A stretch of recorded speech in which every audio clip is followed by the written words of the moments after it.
your games, pass the time. Here's what to keep in mind. What you're seeing is really real, and it truly is a big deal. Hello friends, welcome back to another episode of Googli Talks. Is it all just a game? The world versus gaming. I appreciate you for tuning in. In this episode, we are going to go a little bit to a throwback and talk about the Sims series. The Sims series has a special place in my heart because it is one of the games I used to spend hours on with my family, and there's just something different about having the world into your hands. It is also a fun fact that that's when I first was introduced to like horoscopes and really noticing what people's personalities were built from, and really made me think about the world around me. So I guess let's dive into the topic, shall we? Basically, what The Sims was, for those who are unfamiliar, it was made in the early 2000s, and a California-based developer, Will Wright, employed by the company Maxis, released a game entirely focused on the micromanagement of someone's life. And they let players pull the strings to make them do chores, go to work, and make friends. The timeline of the game pretty much looked from the early 1989-90s to the early 2000s, where they started introducing Sim expansion packs like Hot Date, Unleashed, and Making Magic, where even personally I started getting into the series. It then reached console with The Sims 2 and including other Sim stories in about 2005-2008, and has continued to produce expansion packs since release up to 2015 and is still played to this current day. For those who are still looking for a copy of The Sims and cannot play it on console, it is available in the Steam library for about $15 to $20. So now we know when the game was kind of created. I kind of want to dive into how it's like real life, because that's really what this podcast is about, is like what would happen if this game was real and how would the Earth kind of respond to it. Now, as I was doing research, even just looking back on my personal experience, it truly makes you think about the horror of adulthood, personally. It's now really accurate where like Sims will throw up during the first stage of pregnancy. You can get fired from your job. Your house can become a complete disaster, whether that be from things breaking and you have to call repair people, or your dishes will get dirty and they'll start to smell, and like you can have really personal relationships and have true experiences of with your friends and family, and they'll react like they would in real life. And personally, I thought that was kind of terrifying and overwhelming, but it teaches you early life skills when you're really young, and maybe makes you think about how you could make those decisions a little bit better in the future. As the series really moved forward, the game started getting more real than I would have ever expected. Personally, I've never played The Sims 4. I stopped at The Sims 3 series, but it started involving things like home insurance, environmental responsibility. Like, that is something I never would have expected. And it was really brave of Maxis to start incorporating those things like environmental responsibility to truly make this a real life simulator.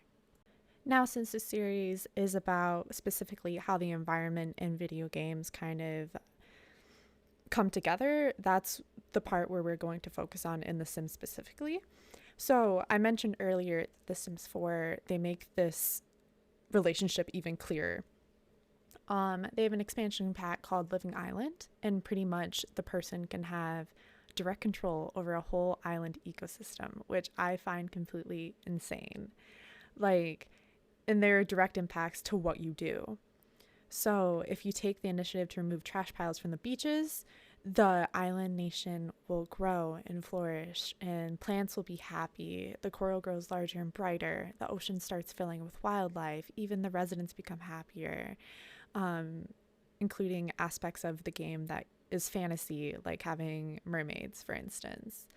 And if you maintain the ecosystem, you see the results and a response back directly Whereas if you don't try and pick up after yourself and you just kind of let civilization do what they want, trash will multiply really, really quickly and kind of start to look a little bit disastrous. The citizens will also kind of pick up on your bad behavior and follow your lead and not take out their trash or take care of their trash. It will start to attract animals that you might not want to see, like litter bugs, for instance, coming out of your trash piles. There can be other types of civilization that will come visit your island and start stealing your fish, so your resources will go down. And anti-environmentalists will start to spread misinformation about your conservation efforts, even though you might be doing some things. They can totally trash your whole reputation.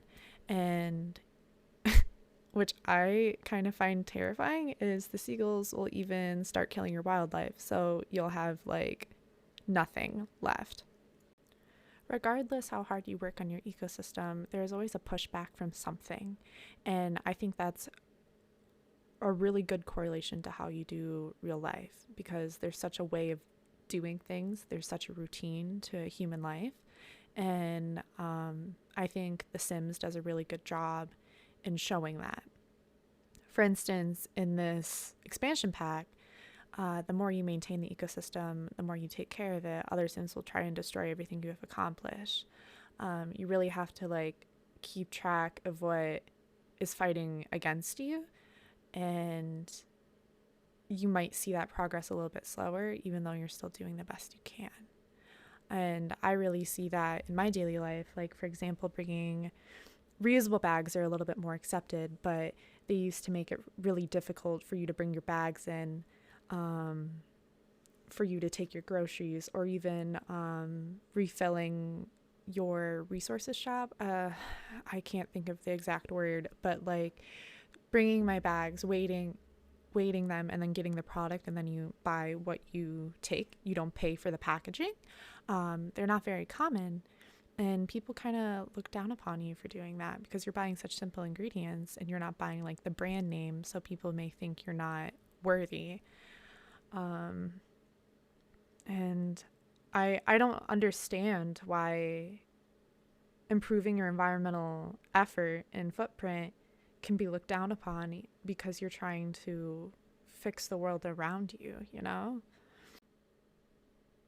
Like, even picking up trash, they think so highly of you as you do it, but yet you continue to make trash somewhere else. Like, you don't think about the impact you're doing as you throw away your single-use items. But the good thing is, this game makes you think about those actions, and it sees that you do have to work harder for a better life, but that better life will be worth it, in a sense. And even according to a UN report, environmental video games like this might be the next step in raising environmental awareness, because we're seeing this in our technology instead of just out in the world. And around 2.6 billion people, or 1 in 3 people across the globe, play video games. So we're reaching a community that we might not have had before because they just don't get outside enough, and that might be a personal decision, and I completely respect it, especially now. But we're really starting to incorporate that change into all people instead of just a select few, and I honestly think that's completely fantastic. So in this game, this expansion pack of this living island is not the first expansion pack that The Sims has designed and created to really make their players think about how they treat the environment. So instead of being on an island, they put ecoprint in an urban setting, so like a basic neighborhood that we would see every single day.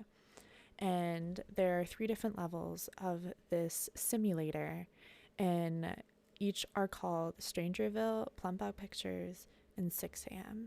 And they all create 3 different levels of pollution: green, neutral, and industrial, which you can totally see on this giant world map that they give you.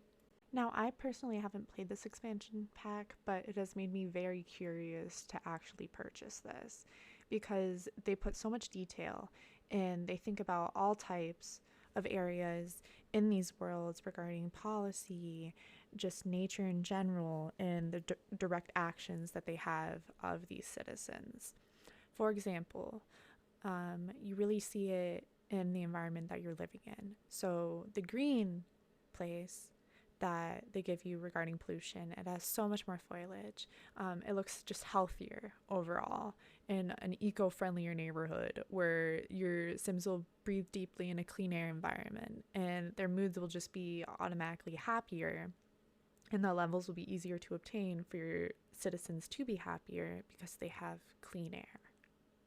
The way I kind of think about it is, ever seen the movie The Lorax, where literally every citizen is singing because they have clean air, and it's just kind of like, to me it would seem so fake, but like to just think about having clean air all the time, but it's like, wow, you would think it would be like a given.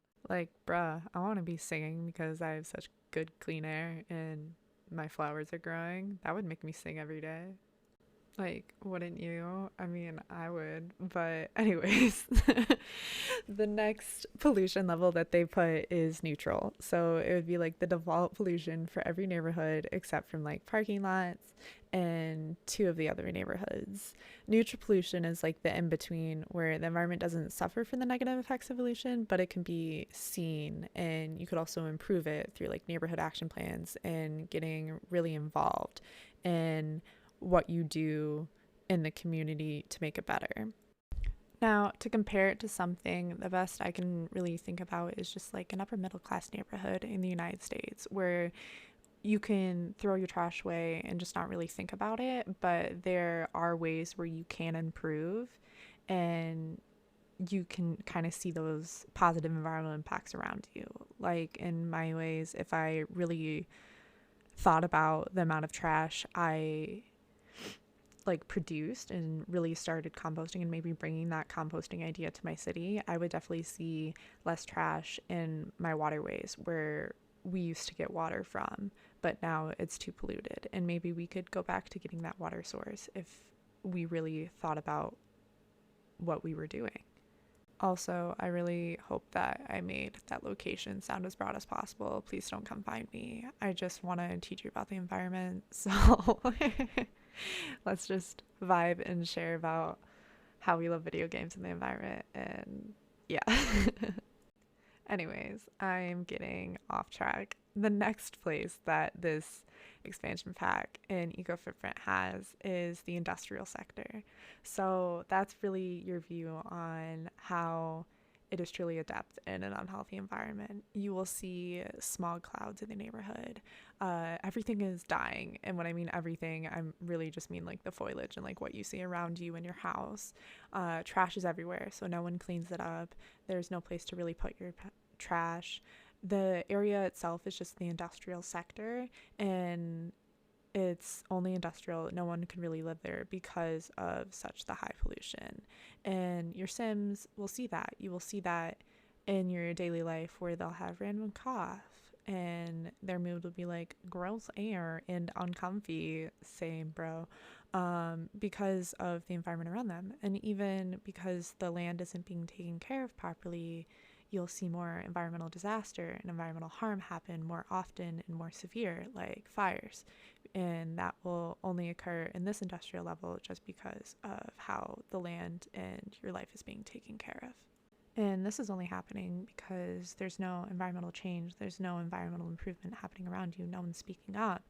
And the life could be different if someone even just used their voice about it, but I think that The Sims as a whole does a really, really great job of showing what each level can happen, what it does, and how you can improve it. They've even incorporated more ideas that we would kind of think about when we think of say it again, think. Oh my God. But when you would think of bettering the environment. So like when someone says that to me, I think of automatically renewable resources. So like in the game, they will include solar panels, they will include wind turbines, they will kind of think about conserving their water sources. So they'll have dew collectors. and they will have like household power generators, which that would pretty much only appear, I think, in the industrial sector because it still causes pollution. But there are green alternatives like composting that maybe your sim could work with. There's atmospheric water generators, so you can get fresh water to live upon. But due to the method of extraction in the game, it'll also cause the pollution in the industrial sector, so they struggle to clean water.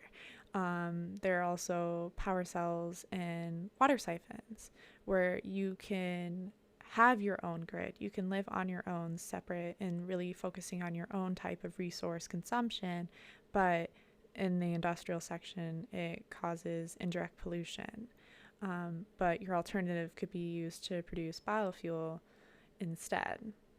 So, as we're about halfway done with this podcast, we've really outlined of how this is kind of more of a woke video game company, where they want to introduce to the players and really make them think what their play style, how you like, what you do impacts the environment, and they want to show that to their players, and I think that's really great. But now I kind of want to go, and if you weren't thinking and you weren't taking these expansion packs, how does your basic playstyle, if we actually acted like this in real life, what are the effects and what will we'll see if we truly have that type of behavior? So the first area I want to look at is population. You load up the game, you choose your character, and you can have like a family of 2 starting out, and you can make your choices to have as many children as you choose to desire. But you have to choose a place to live first after you make your character. So constantly changing houses. Not everyone realizes this, especially when you have like a based amount of money, but when we build houses, we also use resources to also demolish houses. We disturb and erode the soil. We might disrupt any habitats that may be around it. We deplete any natural resources that we may need to build our houses, and we pollute air and water and use up the land to make room for that house. And that is one flaw I think I see in The Sims, is because we always base off a house in a neighborhood already. You don't see it in just like a random spot of land. So we don't see that habitat disruption. We don't see how much wood we actually need and cut down to make our house. We only kind of really focus on how big is our house, how much money is it going to take, and how much space do we truly have. So next I want to think about like, if we had children, if we decided to grow our family from just our basic 1 to 2 person house that we already have. Moving houses, and you might need to change your house because your family has grown and you cannot compensate for the amount of land you have. You're going to use a lot of transportation while moving. Although the sound effect of just the like while you're moving is really satisfying to hear. We don't think about the amount of diesel / fuel that we're using these moving trucks to move all of our stuff and polluting the air, and creating greenhouse gases as we move to our new location. And although we have the option to sell any items that you might not want to take with you, with that really satisfying like change noise that the simoleons make when you sell something or demolish something, all those materials in real life will end up in landfills, because unless they're chemically treated or they weren't made of natural resources, they won't break down, and they'll just further just kind of sit there for years and years and years and years until they'll just break down really slowly. And then we might not have moved, or we have moved successfully, and we go on with our daily life. So our wants and needs for the Sims, they're completely constant. You really never get a break of whatever your sim may want, and our brain kind of does the same thing. It always wants us to be happy. So we continuously keep buying things for our house to kind of change things up if we get bored. And in real life, the production of use and household goods are responsible for 60% of the greenhouse gases that we create every day. And producing all these things to keep up with our wants and needs generates all these emissions. So even in the game, I even get frustrated when you can't move because there's a plate in a way, and they always get like super mad. And even starving to death has an impact in real life as well. So this may be a morbid and sensitive topic, so I completely understand if you want to move on from this area, but it takes approximately 2 tons of material to bury a single body. And as your body breaks down, it may seep into the underground water supply that the living group might be drinking. And that's crazy to me. And from you dying from not being able to move a plate, and we waste all that food, we also waste all the energy and water it takes to grow, harvest, transport, and package it. And if that landfill actually gets put in the garbage from maybe one of your family members that are still living, it will go to the landfill and rot and produce methane, which is a greenhouse gas that's even more potent than carbon dioxide. So approximately 6 to 8% of all human-caused greenhouse gas emissions could be reduced if we stop wasting food. And even in the US alone, the production of lost or wasted food generates the equivalent of 32.6 million cars worth of greenhouse gas emissions. So if you don't want to die, you don't want to kill the earth, pick up your plate so you can walk around, so we don't have to bury your body and we can compost your leftovers. And I guess while you're at it, if you're making something for breakfast, lunch, and or dinner and or a snack, and you want to reduce your greenhouse gases, reducing your meat consumption will do wonderful things for the environment because it will reduce your carbon footprint, greenhouse gas emissions, and the energy used to make that meal for you. So if you don't want to die, you don't want to create greenhouse gas emissions, make something plant-based, pick up your plate, and I guess then you'll be doing yourself a favor in the long run. So there's one topic that I never noticed that in The Sims, and it was like the weather change where you either see it be like sunny or rainy, but if The Sims was real, we wouldn't see earthquakes, tsunamis, typhoons, hurricanes, tornadoes, flash floods, etc.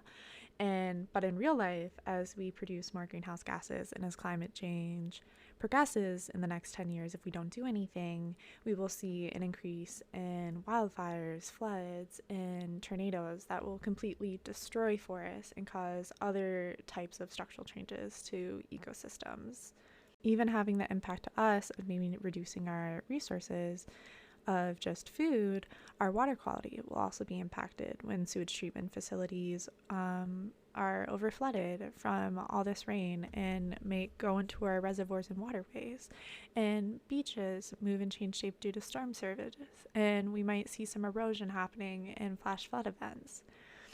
So truly living like a sim will just completely change our life because they hide that type of reaction from us in the game if we just kind of trash our house and we don't recycle and things like that. But if we were a sim in real life, we would see those changes happen a lot quicker and a lot faster than the scientists ever would have predicted. Not even these next 10 years, but even the next 5 years. So like if we lived in a Sims neighborhood and we lived the way they did in urban landscaping, these natural disasters can impact historic structures that we may have had in the town that you don't normally see, but they'd be there in real life. You would have to preserve things more. Our infrastructure would be affected, so we'll have to keep replacing things more and sending more things to the landfill and repairing so much more and having it cost so much more money to us that we may only get paid $20 an hour for being a bank robber, I guess, because The Sims does have some pretty zany jobs that you can choose, but you know, it will just be a more expensive life if we don't do anything and we did live like this. So I guess in recap, if the whole world lived like we did in The Sims, excluding all these expansion caps, the impact of climate change would severely, severely increase. And we would just see so much environmental change happen around us, and we would be affected with having such a reduce of resources, and we would really have to switch from mitigating the concern to preserving the resources we already have and trying to live off of those. And we would have to seriously think of our actions for the future, of maybe limiting the size of our family and choosing what we wear and what we eat a lot more often than just what do we want for dinner that day, but can I eat meat today? Because is there enough in the world for everybody? And well, I might have to prepare for a flash flood or something and really think about that versus what's the weather today? I need to dress appropriately. You might have to start making improvements to your infrastructure of instead of can I fit a pool in my backyard, you might have to start thinking of maybe I should install solar panels or a rain barrel, or maybe figure out some sort of biofuel compared to like using basic fossil fuels, and maybe start putting more foliage around your yard or your porch to really soak up some of that carbon dioxide and not let it seep into the atmosphere and really produce more greenhouse gases. And these are all decisions we may not have thought about before, and the sim kind of lets us do whatever we want and sometimes hides that impact from us, but these are now real decisions that we have to start making to see if we want a future for us. And although it may be scary, it's still definitely possible. And I still have hope for us. And the sim just gives us a really good trial and error time in this video game software to see what might work and what might not. So all in all, I appreciate you, Will Wright, for making this human game simulator. Truly seeing what life could be regarding what actions and consequences you choose to take. I appreciate you all listening to this podcast and taking the time for learning about this, whether it be you driving to work or doing your dishes or just kind of like chilling on your couch, drinking tea or whatever. I appreciate you taking this time and really thinking, how do your actions affect the world? And you're doing a great first step listening to this podcast. All in all, I really enjoyed doing this research and really spending time with you and just vibing of how video games can have an effect on the environment, of what we are seeing and what they would happen. What would the world do if this video game was truly real life? And if you have any suggestions to what I should think about next, or maybe you want to know specifically what would happen to the world if this video game was real, I would love to learn about it. Please drop a comment in the video down below. All resources are located down below from any of my research. I could encourage you to share this video around. It's a very simple way to educate another person about this, about a hobby that we both enjoy. Like, subscribe, of course, turn those notifications on. I plan to be producing a podcast every week, so that's exciting to go on this journey with you. Please take care of yourselves. Enjoy the weather if you can, because summer is upon us. And again, just thank you and have a wonderful day. With your games, pass the time. Here's what to keep in mind. What you're seeing is really real.